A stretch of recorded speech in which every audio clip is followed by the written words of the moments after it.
The following is an excerpt from the local newspaper. Ominous unknown killer is still at large. After weeks of unexplained murders, the ominous unknown killer is still on the rise. After little evidence has been found, a young boy states that he survived one of the killer's attacks and bravely tells his story. I had a bad dream and I woke up in the middle of the night, says the boy. I saw that for some reason the window was open, even though I remembered it being closed before I went to bed. I got up and shut it once more. Afterwards, I simply crawled under my covers and tried to get back to sleep. That's when I had a strange feeling, like someone was watching me. I looked up and nearly jumped out of my bed. There, in the little ray of light illuminating from between my curtains, were a pair of two eyes. These weren't regular eyes, they were dark, ominous ones. They were bordered in black and just plain out terrified me. That's when I saw his mouth. A long, horrendous smile that made every hair on my body stand up. The figure stood there watching me. Finally, after what seemed like forever, he said it.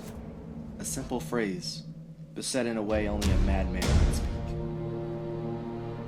He said, "Go to sleep!" I let out a scream, and that's what sent him at me. He pulled out a knife, aiming at my heart. He jumped on top of my bed. I fought him back. I kicked, I punched, I rolled around trying to knock him off me. That's when my dad busted in. The man threw the knife, and it went into my dad's shoulder. The man probably would have finished him off if one of the neighbors hadn't alerted the police. They drove into the parking lot and ran towards the door. The man turned and ran down the hallway. I heard a smash like glass breaking. As I came out of my room, I saw the window that was pointed towards the back of my house was broken. I looked out to see him vanish into the distance.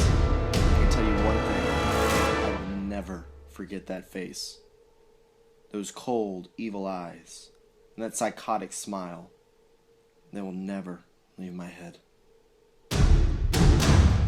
Police are still looking for this man. If you see anyone that fits the description in this story, please contact your local police department. Jeff and his family had moved into a new neighborhood. His dad had gotten a promotion at work, and they thought it would be best to live in one of those fancy neighborhoods. Jeff and his brother Lou couldn't complain, though. A new, better house. What was there not to love? As they were getting unpacked, one of the neighbors came by. "Hello," she said. "I'm Barbara. I live across the street from you."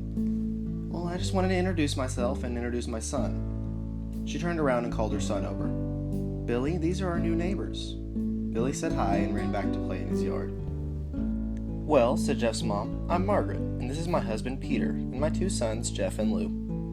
They each introduced themselves, and then Barbara invited them to her son's birthday. Jeff and his brother were about to object, when their mother said they would love to. When Jeff and his family are done unpacking, Jeff went up to his mom. "Mom, why would you invite us to some kid's party? If you haven't noticed, I'm not some dumb kid." "Jeff," said his mother, "we just moved here. You should show that you want to spend some time with our neighbors. Now we're going to that party, and that's final." Jeff started to object, but stopped himself, knowing that he couldn't do anything.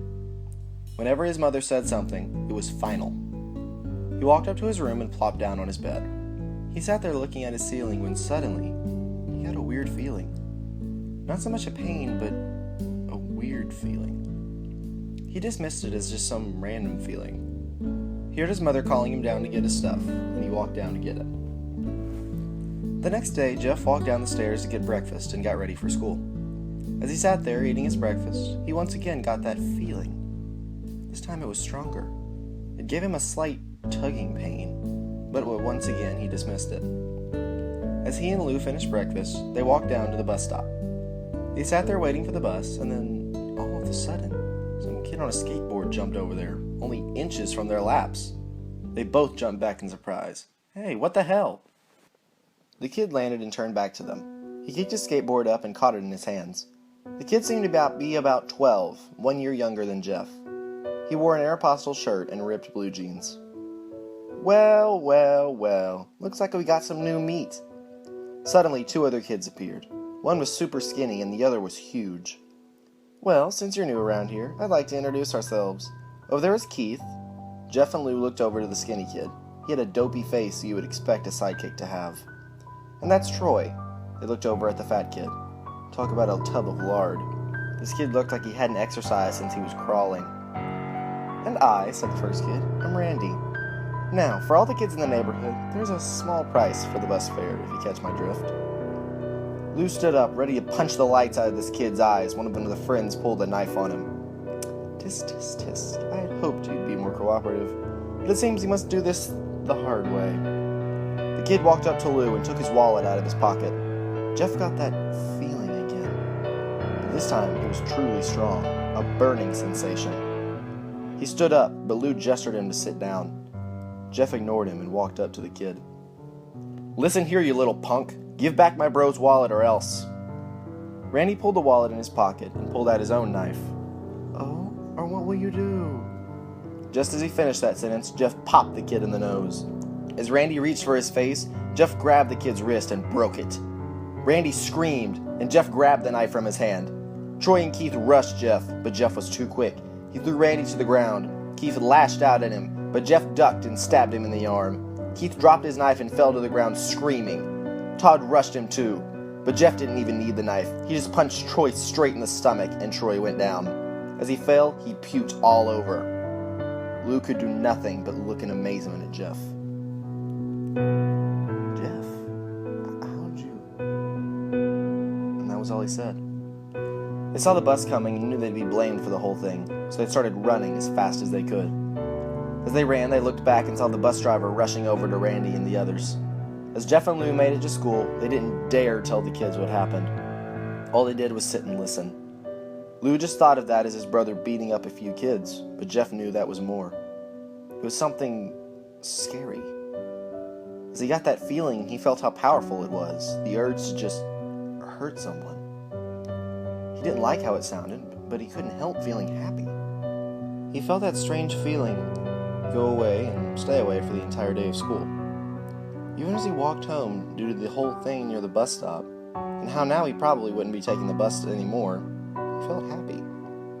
When he got home, his parents asked him how his day was, and he said in a somewhat ominous tone, "It was a wonderful day." Next morning, he heard a knock at his front door. He walked down to find 2 police officers at the door, and his mother looking back at him with an angry scowl. "Jeff, these officers tell me that you attacked 3 kids, that it wasn't regular fighting, and they were stabbed. Stabbed, son!" Jeff's gaze fell to the floor, showing his mother that it was true.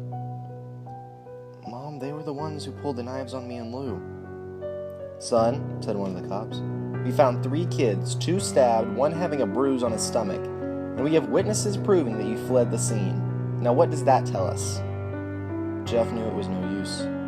He could say him and Lou had been attacked, but there was no proof that it was not them who attacked first. They couldn't say they weren't fleeing because, truth be told, they were. So Jeff couldn't defend himself or Lou. "Son, call down your brother." Jeff couldn't do it, since it was him who had beaten up all the kids. "Sir, it was me. I was the one who beat up the kids. Lou tried to hold me back, but he couldn't stop me." The cop looked at his brother and they both nodded. "Well, kid, looks like a year in juvie." "Wait," said Lou. They all looked up to see him holding a knife. The officers pulled their guns and locked him on Lou. "It was me. I beat up those little punks. Have the marks to prove it." He lifted up his sleeves to reveal cuts and bruises, as if he was in a struggle. "Son, just put the knife down," said the officer. Lou held up the knife and dropped it to the ground. He put his hands up and walked over to the cops. "No, Lou, it was me. I did it." Jeff had tears running down his face. Poor bro, trying to take the blame for what I did. "Well, take me away." The police led Lou out of the patrol car. "Lou, tell him it was me! Tell them! I was the one who beat up those kids!" Jeff's mother put her hands on her shoulders. "Jeff, please, you don't have to lie. We know it's Lou. You can stop." Jeff watched helplessly as the cop car sped off with Lou inside. A few minutes later, Jeff's dad pulled into the driveway, seeing Jeff's face and knowing something was wrong. Son, what is it?" Jeff couldn't answer. His vocal cords were strained from crying. Instead, Jeff's mother walked his father inside to break the bad news to him, as Jeff wept in the driveway.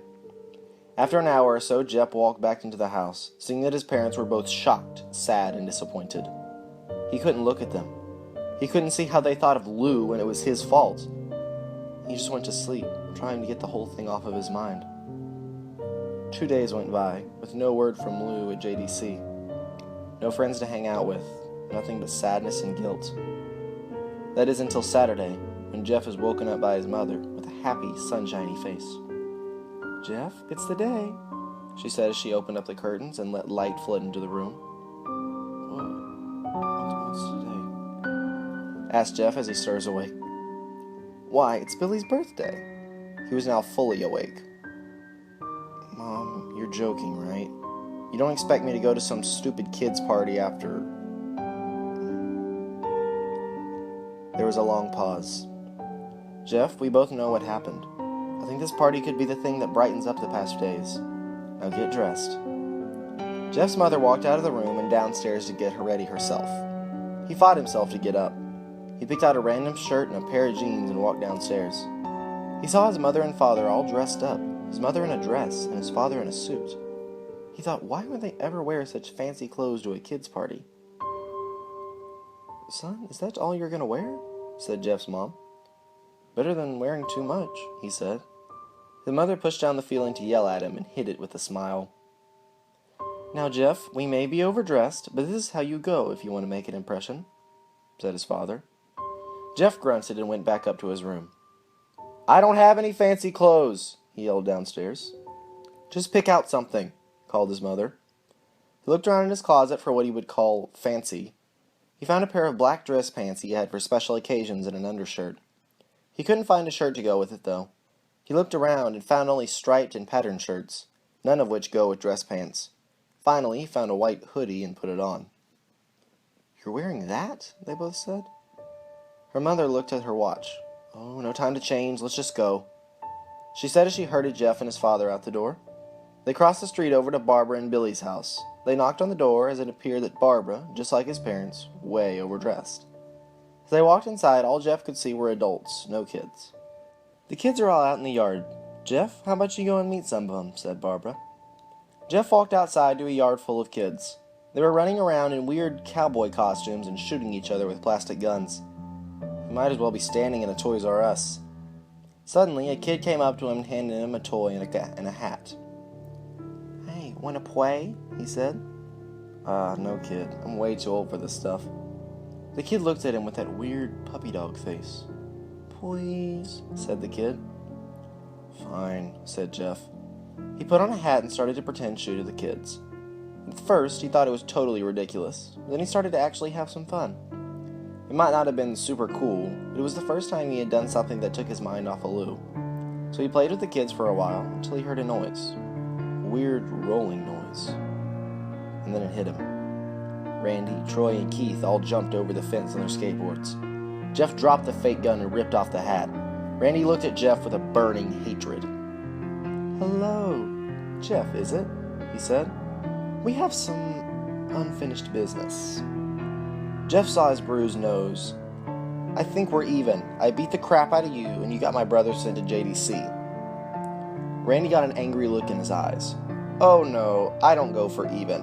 I go for winning. You may have kicked our asses that one day, but not today." As he said that, Randy rushed at Jeff. They both fell to the ground. Randy punched Jeff in the nose, and Jeff grabbed him by the ears and headbutted him. Jeff pushed Randy off of him, and both rose to their feet. Kids were screaming, and parents were running out of the house. Troy and Keith both pulled guns out of their pockets. "No one interrupts or guts will fly," they said. Randy pulled out a knife on Jeff and stabbed it into his shoulder. Jeff screamed and fell to his knees.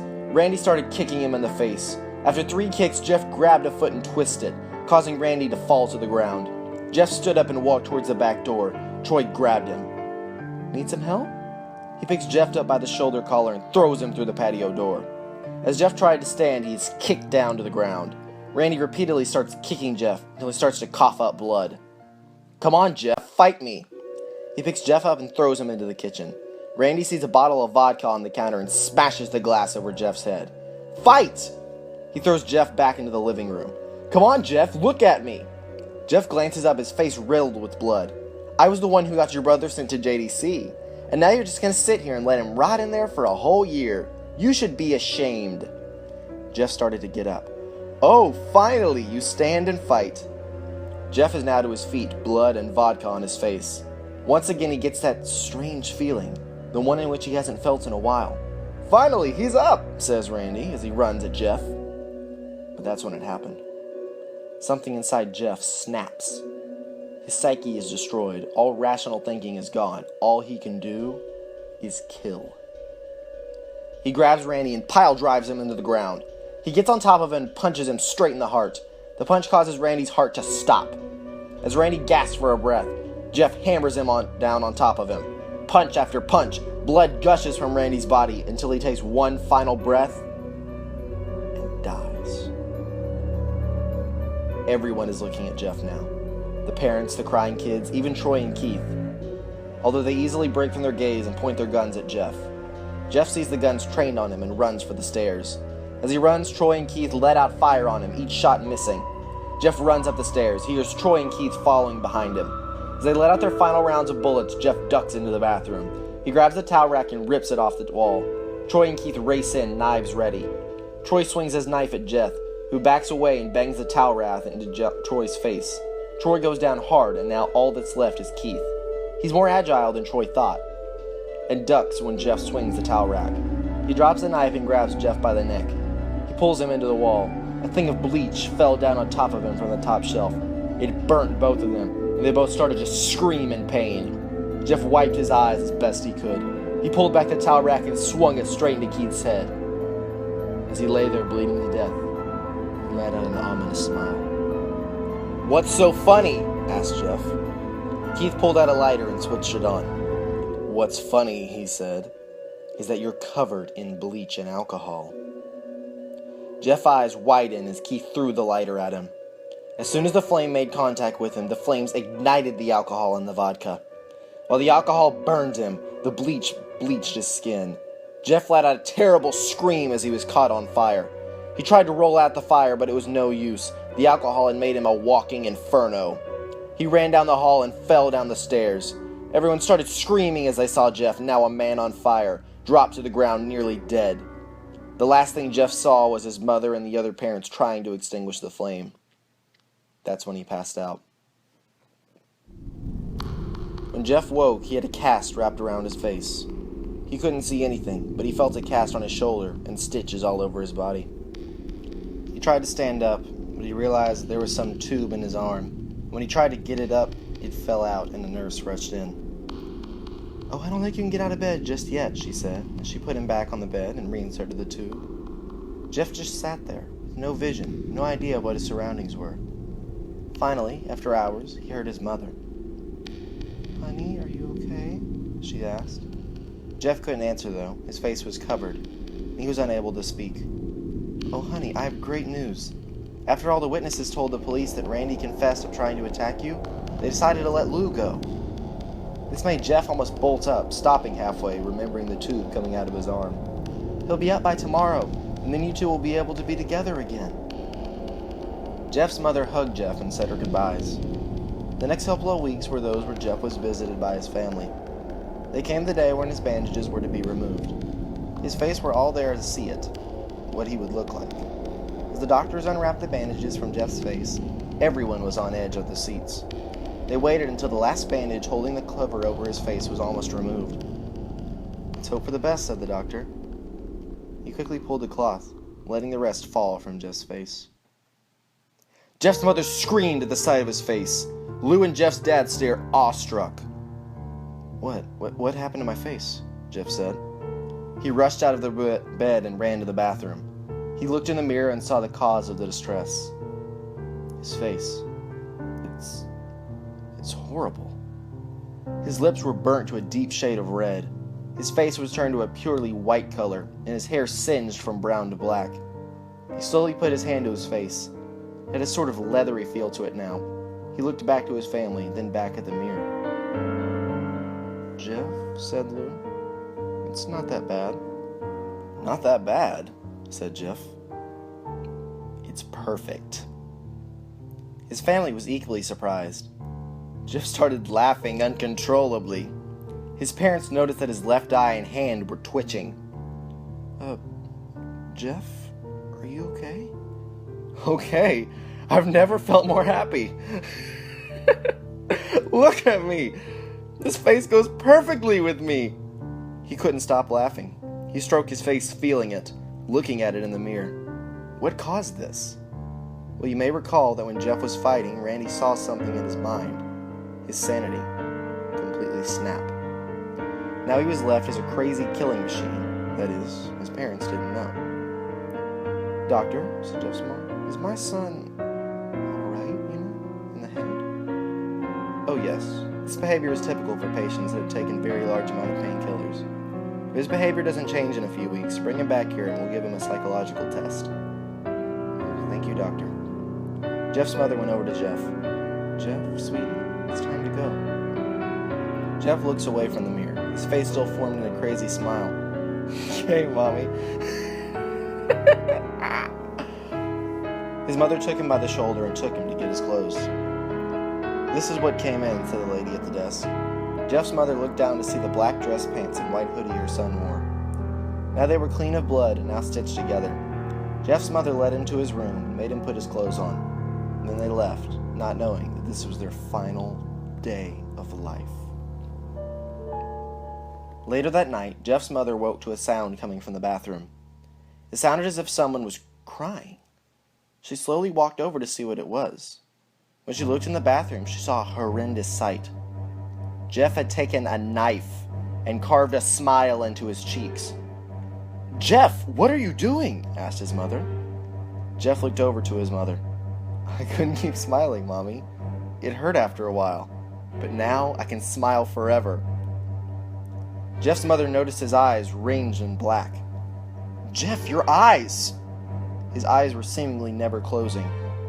I couldn't see my face. I got tired and my eyes started to close. I burned out the eyelids so I could forever see myself, my new face. Jeff's mother slowly started to back away, seeing that her son was going insane. What's wrong, Mommy? Aren't I beautiful? Yes, son, she said. Yes, you are.